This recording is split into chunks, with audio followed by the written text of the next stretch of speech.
Àṣírí tú, wọ́n Layederu ní Sabukeeti tí Tinubu kó fún Inec.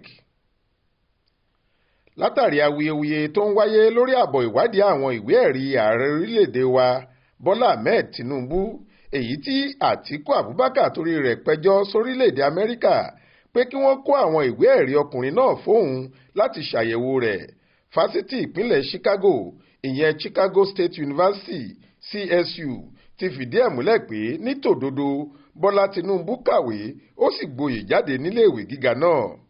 Èyí wà nínú ìbúra lábẹ́ òfin tí akọ̀wé kan lọ́fíìsì fásitì ọ̀hún, ọ̀gbẹ́ni Caleb Westberg, ṣe lórí àwọn àkọọ́lẹ̀ àti ẹ̀dà ìwé-ẹ̀rí tí fásitì Chicago náà kó fún Àtíkù Abubakar nípasẹ̀ lọ́ọ̀yà rẹ̀ lọ́jọ́ Ìṣẹ́gun Túsídẹ̀ẹ́ ọjọ́ 3 oṣù kẹwàá ọdún 2023 lọ́fíìsì agbẹjọ́rò Àtíkù, abilékọ Angela Liu, èyí tó wà ní ọ̀nà West Walker Drive nílùú Chicago lamẹ́ríkà.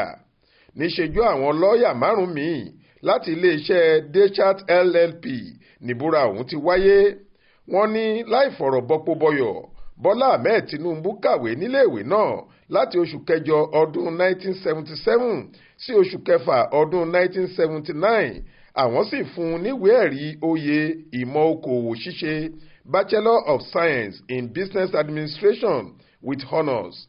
Ọjọ́ 22 oṣù kẹfà ọdún 1979 ọ̀hún ló gba ìwé-ẹ̀rí náà. Àkọsílẹ̀ àti ẹ̀rí tí aṣojú fásitì yìí jẹ́ ti fìdí ẹ̀ múlẹ̀ pé lóòótọ́ ni ààrẹ Tinubu lọ sí fásitì Chicago, ṣùgbọ́n kan ṣoṣo tó wà nínú ìwé-ẹ̀rí tí Tinubu gbà jáde ni pé kì í ṣe ojúlówó ìwé-ẹ̀rí tó gbà jáde gan-an ló kó sílẹ̀ fún àjọ elétò ìdìbò ilẹ̀ wa nígbà tó fẹ́ dupò ààrẹ. Ayédèrú pátágbà tó yàtọ̀ sí èyí tí fásitì náà ń fún àwọn akẹ́kọ̀ọ́ tó bá yege níléèwé rẹ̀ ló fi sílẹ̀.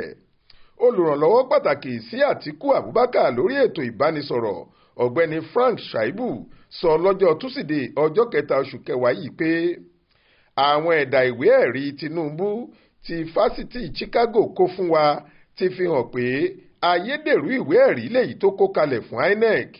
Kedere làṣírí náà fojú hàn lásìkò tí aṣojú CSU ń ṣèbúra lórí àwọn ìwé-ẹ̀rí ọ̀hún lọ́jọ́ Túsídẹ̀ẹ́ náà.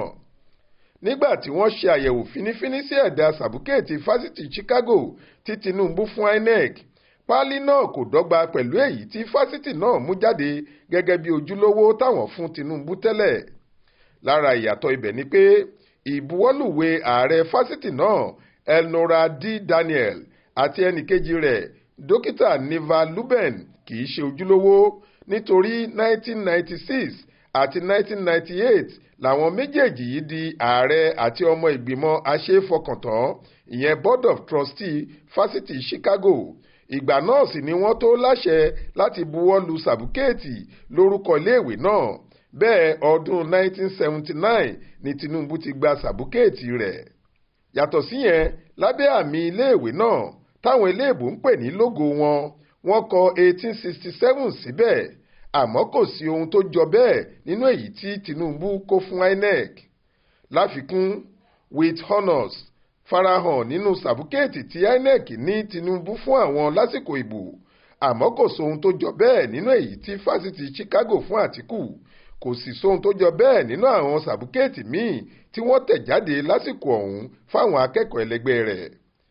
Shaibu ní ọ̀pọ̀ màgòmágó ló ṣẹlẹ̀ nínú àkọọ́lẹ̀ Tinubu ní fásitì ọ̀hún. Ó ní gbogbo rẹ̀ làwọn yóò sì fojú rẹ̀ hàn dé láìpẹ́.